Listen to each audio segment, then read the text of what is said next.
নমস্কার বন্ধুরা, তোমরা সবাই কেমন আছো? আশা করি সবাই ভালো আছো। আমার চ্যানেলে তোমাদের সবাইকে স্বাগত জানাই। আজকে আমার লাঞ্চের থালিতে কি কি মেনু আছে তারই ভিডিও তোমাদের সাথে শেয়ার করব। আজকে আমার লাঞ্চের থালিতে রয়েছে গরম গরম সাদা ভাত, তার সঙ্গে রয়েছে বেগুন ভাজা।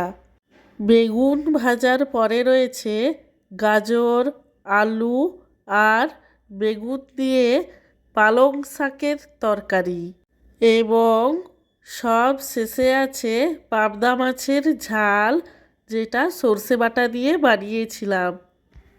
আমার আজকের এই লাঞ্চের থালির ভিডিওটি তোমাদের কেমন লাগলো সেটা কমেন্ট করে জানিও।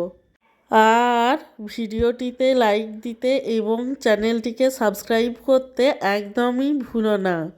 সব শেষে তোমাদের সবাইকে জানাই আমার তরফ থেকে অসংখ্য ধন্যবাদ ভিডিওটি দেখার জন্য।